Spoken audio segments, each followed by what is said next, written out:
Praise the lord friends, I hope you all fine. God bless you. प्रभु आप सभी को बहुत बहुत आशीषित करें। और आज के सैबथ स्कूल में मैं आपका स्वागत करती हूँ। आज का सैबथ स्कूल जो कि 27 अप्रैल का है और इसका शीर्षक है सबसे पहली आज्ञा, जो कि परमेश्वर के द्वारा आदम को दी गई। इसका याद वचन हम पढ़ेंगे। याद वचन लिया गया है भजन संहिता अध्याय 46 और उसके 10वीं वर्ष। इसमें लिखा है, चुप हो जाओ और जान लो कि मैं ही परमेश्वर हूँ।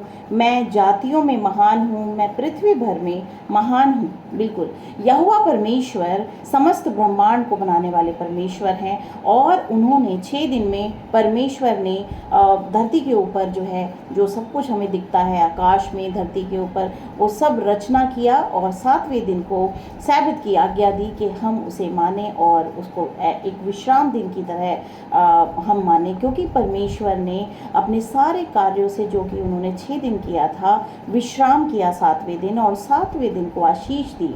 तो हमें सैबत की आज्ञा को मानने की ज़रूरत है। इसमें हम पढ़ेंगे आज का जो स्क्रिप्चर रीडिंग है वो ली गई है उत्पत्ति अध्याय 2 और उसकी 9 से 17 में। ये मैं पढ़ना चाहूँगी और उसके बाद हम इसे जानेंगे कि जो पहली आज्ञा थी वो आदम के लिए बहुत ज़रूरी थी और आज वो हमारे लिए भी ज़रूरी है। इसकी महत्वता हम जान सकते हैं। उत्पत्ति अध्याय 2 और उसकी 9 से 17 वर्सेस में लिखा है। और इसमें लिखा है, और यहोवा परमेश्वर ने भूमि से सब भांति के वृक्ष जो देखने में मनोहर और जिनके फल खाने में अच्छे हैं उगाए, और वाटिका के बीच में जीवन के वृक्ष को और भले या बुरे के ज्ञान के वृक्ष को भी लगाया। उस वाटिका को सींचने के लिए एक महानदी अदन से निकली और वहां से आगे बहकर 4 धाराओं में बट गई। पहली धारा का नाम पिशोन है और यह वही है जो हवीला नाम के सारे देश को, जहां सोना मिलता है, घेरे हुए है। उस देश का सोना चोखा होता है, वहाँ मोती और सुलेमानी पत्थर भी मिलते हैं। दूसरी नदी का नाम सिहोन है। यह वही है जो कूश के सारे देश को घेरे हुए है। और तीसरी नदी का नाम हिद्देकल है। यह वही है जो अश्शूर के पूर्व की ओर बहती है। और चौथी नदी का नाम फरात है।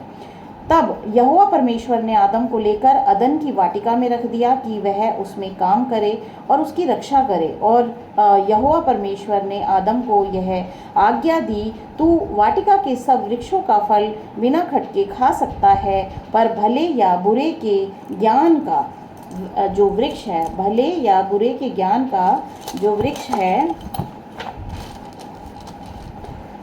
उसका फल तू कभी न खाना, क्योंकि जिस दिन तू उसका फल खाएगा उसी दिन अवश्य मर जाएगा।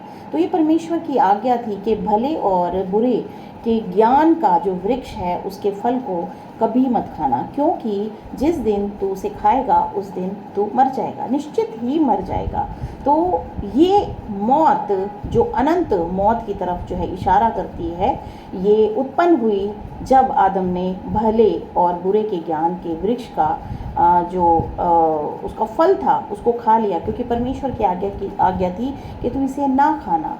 तो इसमें हम जानेंगे कि जो पहली आज्ञा थी परमेश्वर की संसार को, जो परमेश्वर ने दी, वो जो है यही थी कि तुम जो मेरी आज्ञाएं हैं उसे मानो। जिस तरह से सैबत की आज्ञा दी कि वो मानी जाए तो तुम आशीषित ठहरोगे। और परमेश्वर की सहभागिता मनुष्यों के बीच में हमेशा बनी रहेगी जब वो इस आज्ञा को मानते हैं।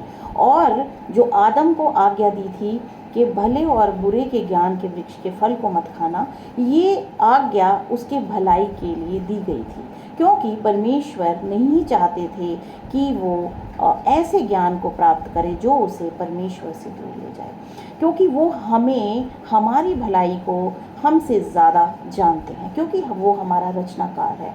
उसने हमें बनाया है, वो जानता है क्या चीज़ हमारे लिए सही है और क्या चीज़ हमारे लिए गलत है। इसीलिए हमें बिना सोचे समझे परमेश्वर की आज्ञाओं को मानना चाहिए।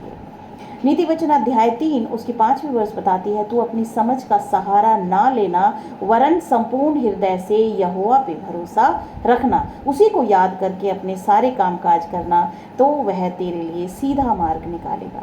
और ये वचन जो है हमें इसीलिए दिया कि हम परमेश्वर की आज्ञाओं को माने और हम कभी भी कोई गलत डायरेक्शन में ना जाएं। परमेश्वर जो हमसे ज़्यादा हमारी परवाह करता है, उसकी आज्ञाएं हमारे लिए बेहतरीन हैं जो कि उसने हमें दी हैं, हमें आज्ञाकारिता में बढ़ाने के लिए। परमेश्वर चाहता है कि हम अपने हृदय को, संपूर्ण हृदय को उसके विश्वास से भरें, उस पर विश्वास करें, क्योंकि वो हमसे ज़्यादा हमारा भला चाहता है, क्योंकि वो भला चाहने वाला परमेश्वर है। तो आगे इस अध्ययन में हम पढ़ते हैं, इसमें जिस तरह से हमने वर्सेस पढ़ी, इसमें लिखा है जो मूल क्रिया है आज्ञा देना का पहला प्रयोग जो परमेश्वर ने मनुष्य को दिया था, उत्पत्ति अध्याय 2:16 में था, भले और बुरे के ज्ञान के वृक्ष का फल ना खाने की आज्ञा। किसी ज्ञान को कैसे वर्जित किया जा सकता है? क्या अनुभव करना और अधिक जानना हमेशा उपयोगी नहीं होता है? हमेशा ज्ञान जो हमारे लिए ज़रूरत नहीं है जिसकी, उसको जानना कभी कभी वो हमारे लिए जो है बुराई को उत्पन्न करता है। पवित्र शास्त्र के अनुसार नहीं। परमेश्वर का इरादा अपने लोगों को पूरी तरह से शिक्षित करने के साथ साथ उन्हें कुछ ज्ञान के कारण होने वाली दीर्घकालिक पीड़ा से बचाना था। जैसे कि बाद में क्या होगा जब लोगों ने स्वयं परमेश्वर द्वारा शासित होने के बजाय खुद पर शासन करना चुना। परमेश्वर चाहता है मनुष्य उसके कंट्रोल में रहे, उसके आज्ञाकारिता में रहे, इसमें उसकी भलाई है। लेकिन मनुष्य अपना जो शासन है वो खुद चलाना चाहता है, वो चाहता है अपने जीवन को अपने ढंग से चलाना, लेकिन ये अंत में मृत्यु को उत्पन्न करता है। और परमेश्वर चाहते हैं कि हम वो सब आज्ञाओं को माने जो उसने हमारे लिए ठहराई हैं, जिससे हमें अनंत जीवन की प्राप्ति हो। परमेश्वर ने हमें मरने के लिए नहीं बनाया, मौत हमने चुनी, हमने परमेश्वर की आज्ञा का उल्लंघन करके हमने मौत चुनी, और परमेश्वर नहीं चाहता कि हमें मौत मिले। इसीलिए प्रभु यीशु मसीह के द्वारा वो इस संसार में आए और उन्होंने अपने लहू के द्वारा हमारे पापों को क्षमा किया, हमारे पापों को उन्होंने जो है अपने लहू से जो है मोल ले लिया। मतलब हमारे पापों की सज़ा जो हमें मिलनी थी, मौत, वो खुद परमेश्वर ने ले ली कि हम उसके लहू के द्वारा बचाए गए हैं। और हम विश्वास करें, सच्चा पश्चाताप करें, परमेश्वर की आज्ञाकारिता में चलें, तो निस्संदेह हम परमेश्वर के साथ होंगे। परमेश्वर जो हमें अनंत जीवन देना चाहता है, उसकी आशीषों को हम पाएंगे। और ये वचन, परमेश्वर का वचन हमें बताता है, ये मनुष्य का वचन नहीं जो कि झूठ हो सकता है, परमेश्वर का वचन जो कि सच्चा है और हमें इस सच में ले जाता है कि हम अनंत जीवन पाएं।